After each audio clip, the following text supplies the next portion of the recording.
But you go up to the mirror. You look. You see the imperfections. You see the things God wants you to change. Yet we walk away. We don't notice we've got a wrinkle, or our shirt's untucked, or the jacket is green and the pants are blue. Anybody wearing blue and green? Okay, good work. Or for my wife, orange and blue. Should be red and black. But we just sit there and we look in the mirror and we go, we don't fix anything. But we think, because we false reasoned, we're okay just the way we are. I know Scripture says I'm supposed to be slow to wrath, but I just, I get it, but I'm still going to blow up every single time. I know it says I'm supposed to forgive, but you know what? You don't understand where I'm at. And we look in the mirror and we glance at it and we go, okay, well, I'm better than I think I am. And we move on. Because we hear the word, but we don't do it. We forget what image we're supposed to be representing.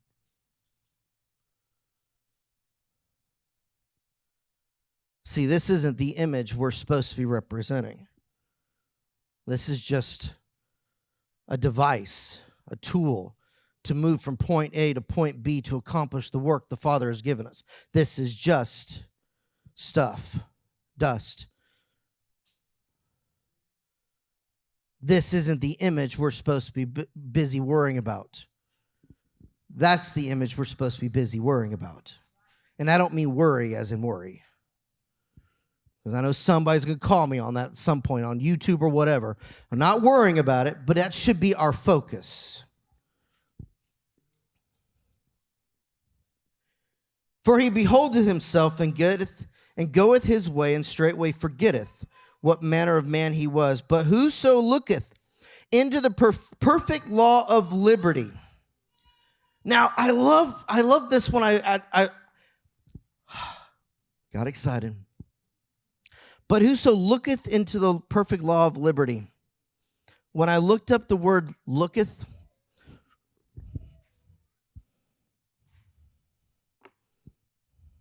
so I even left it on my phone so I could pull back to it.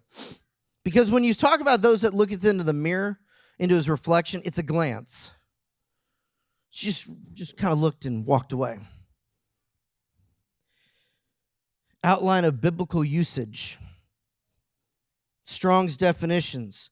To bend beside, to lean over as to peer within, to look into, to stoop down.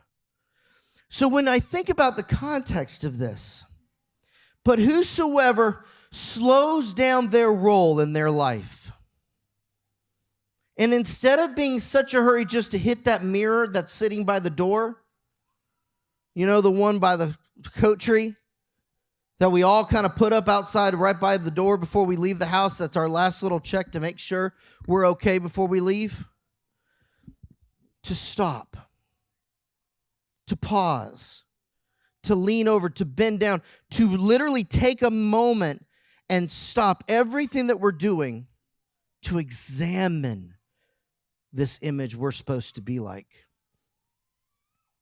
Not rapidly, not quickly, but to slow down, to pause.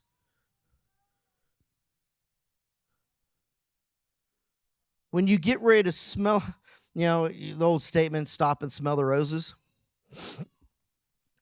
How often are those roses at your head height? Now, there are a few. But most time you got to what? You got to slow down. You got to stop what you're doing. You're on your pathway. All of a sudden you're walking, you're cruising. You got to, and you go over and you bend down. And you stop and you spend time. That's what Scripture's asking you to do. Not to be in such a hurry, but to stop. But whosoever looketh, who bends over, stoops over, takes the time to truly examine into the perfect law of liberty, this book,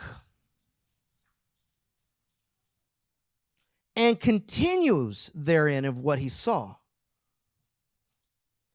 He being not a forgetful hearer, but a doer of the work, this man shall be blessed in his deed.